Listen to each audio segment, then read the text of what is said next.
Hi everyone, welcome to today's video. On the day of this video being recorded, it is Friday, June 19th of 2020. Yeah, it's Juneteenth. I honestly have no idea what Juneteenth actually means, but I'm going to assume it has to deal with ending slavery in America. So that's my guess. I might have to do a little research of whether or not to see if I'm right or wrong. But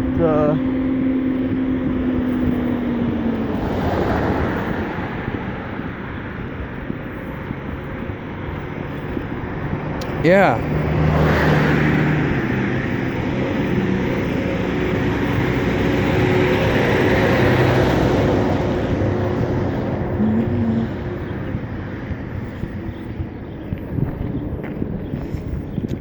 I'm heading over to a friend's house again because, I need out of the house for a little while because, Cold War tensions in the house. What I can say.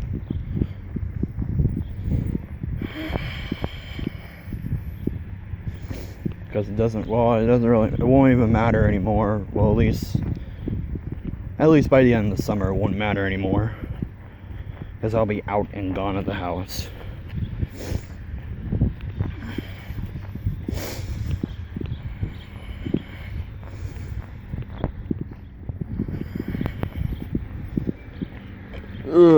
So this is Father's Day weekend.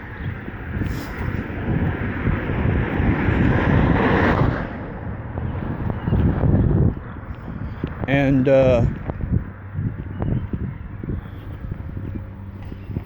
yeah. Do I have everything I need? Let's see here. I have phone, iPad, laptop, chargers for both my phone and iPad. I got my DS in case I need it. I have my keys. I have my mask, in case we go into a store. What else do I have? I have my wallet in case I need it. If we go to said store, which we probably will, but you never know.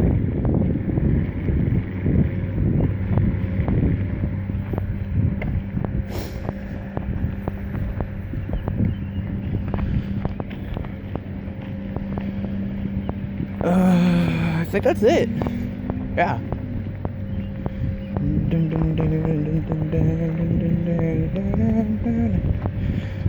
So my group chat today,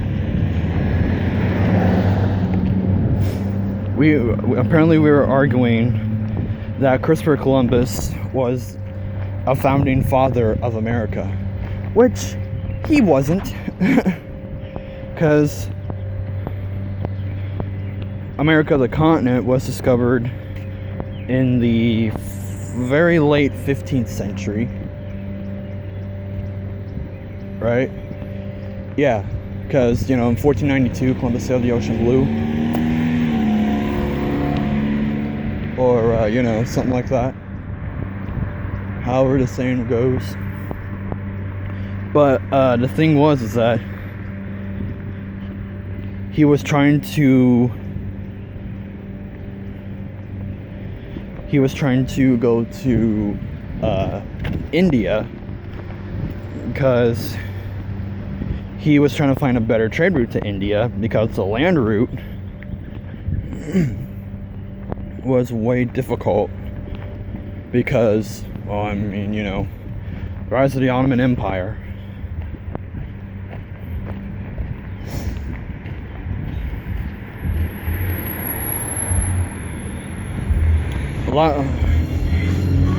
Portugal apparently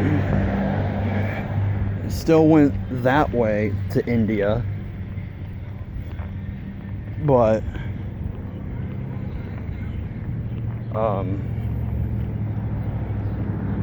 the thing of it is that let's see here.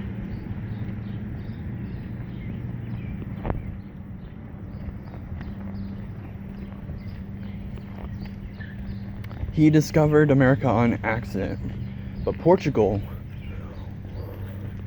went around. Ooh, that's a tree. Went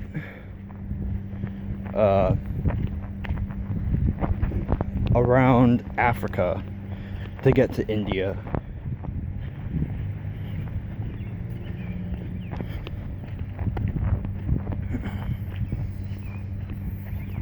But Christopher Columbus thought, instead of going all the way around the continent, how about if we just go west until we reach India?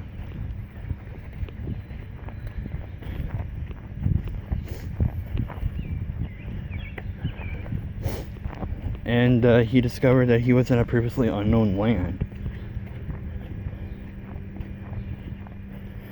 Because the thing was that he first landed in the Bahamas. He thought the Bahamas was Japan. And then he went over to Cuba, and he thought it was China.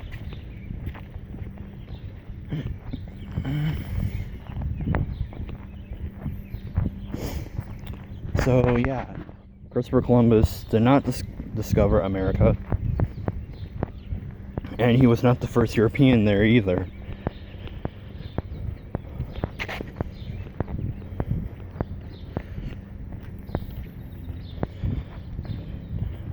Because, Icelandic Vikings landed up in Newfoundland and Canada. So they're not really well known, but they were the first Europeans to land in North America. And I guess they forgot about it, and they are also forgotten in history, which is a real shame, but it is what it is, I guess. But what Christopher Columbus was the first to do is that he brought the Americas to the attention of Europe, which led to practically all of Europe colonizing North America.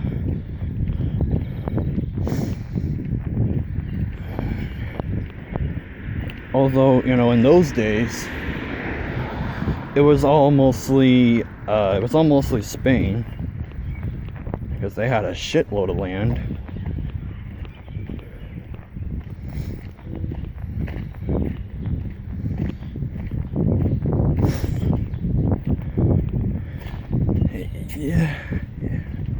Yeah, that's the thing. Spain had a very vast and powerful empire, but as time went on,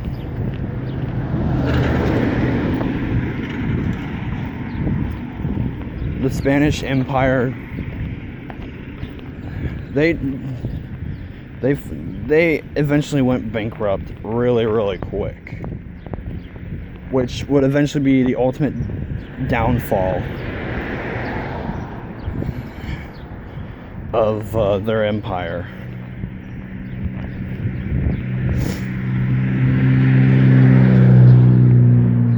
There were, by the time the 1700s rolled around, 4 main European countries owned a lot of land in the Americas: Portugal, Spain, France, and the UK. Well, I guess they should say, well, at that time it was Great Britain.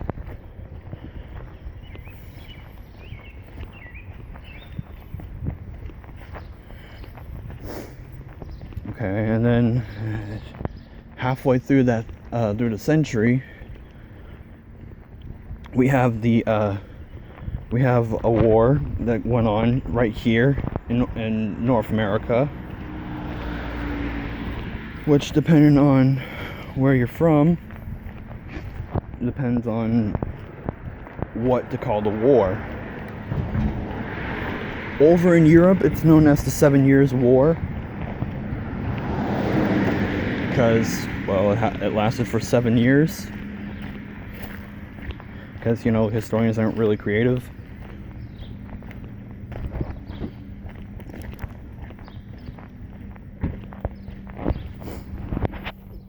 And over here, that war is known as the French and Indian War. And over here, the French and Indian War was mainly a big war between the French and its Indian allies against the British and their Indian allies. Since, America wasn't a full independent country yet,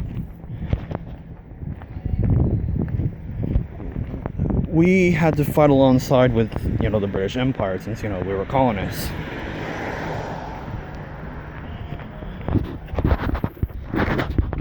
But, so we eventually, we colonialists, or I guess we the colonists, along with the British Empire, here in North America, we defeated France and control what is now known as the eastern side of the United States, and the vast majority of what is known as Canada. Wait, what about all the French Canadians that live up in Quebec? Well, they got to stay with the British Empire as long as they kept their language and culture to themselves.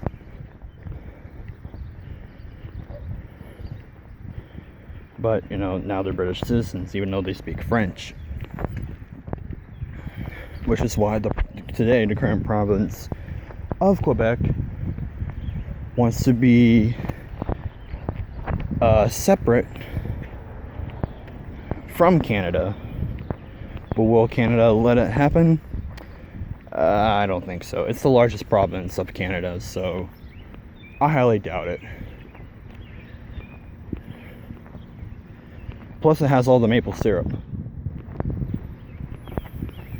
So I don't think Canadians would like that. Also, one quick little tidbit about Canada is that every Canadian has a secret stash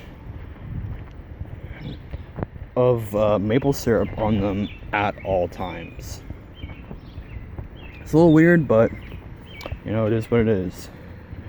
Alright, so in North America, after the French and Indian War, or 7 Years' War if you prefer, there are only 2 countries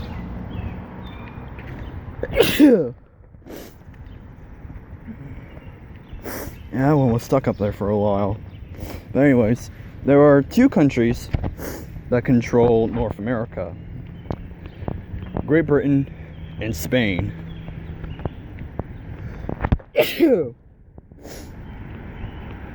Oh God. Okay.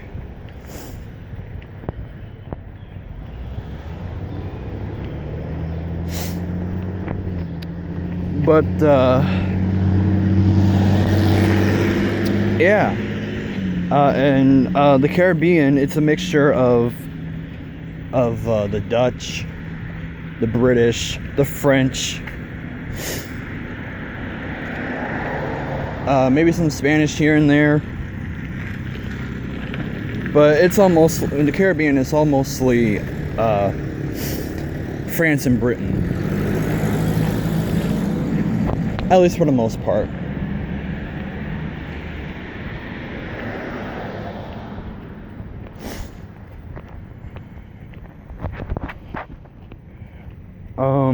Oh, that's a tree branch.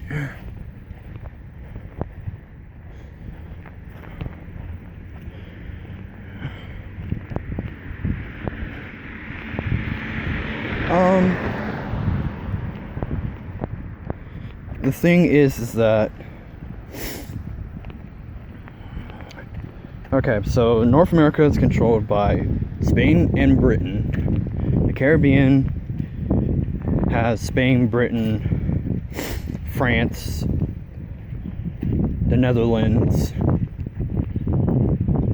but it's all mostly France and Britain for the most part. Oh, someone's going skirt skirt.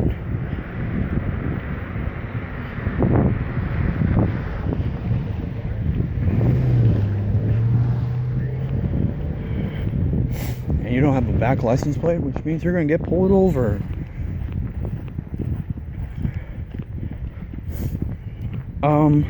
Let's see here. Central America, that's all pretty much Spain. At least for another century it will be. Where it'll all be practically independent. All the Americas practically will. Well, except for Canada. And in South America, after the French and Indian War and the 7 Years' War, it's practically, the continent's pretty much split in half. Mostly in half between Spain and Portugal, with a little bit of French, British, and Dutch in the mix as well. But it's all mostly Spanish and Portuguese.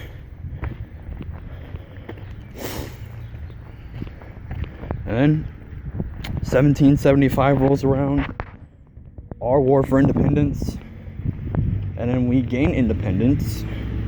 We basically take over all the British controlled area of what is today America.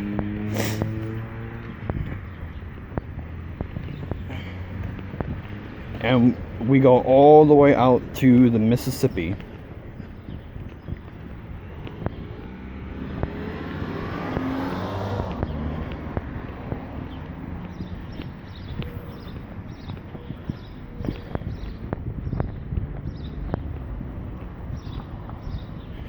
But that's also another thing, is that, you know, in the early days of the country,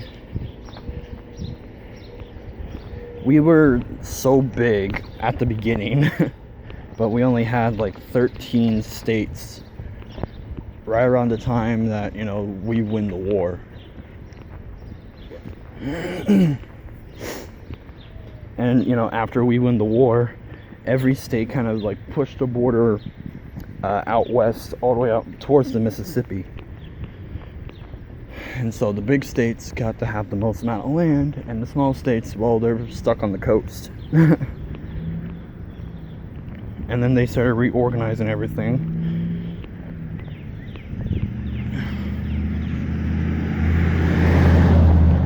Oh boy. So yeah, Christopher Columbus was not a founding father. He didn't even discover America.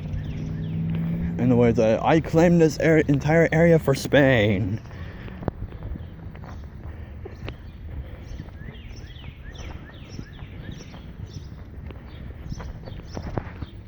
But, you know.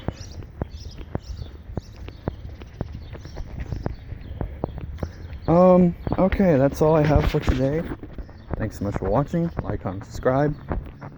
And we will see you in the next video.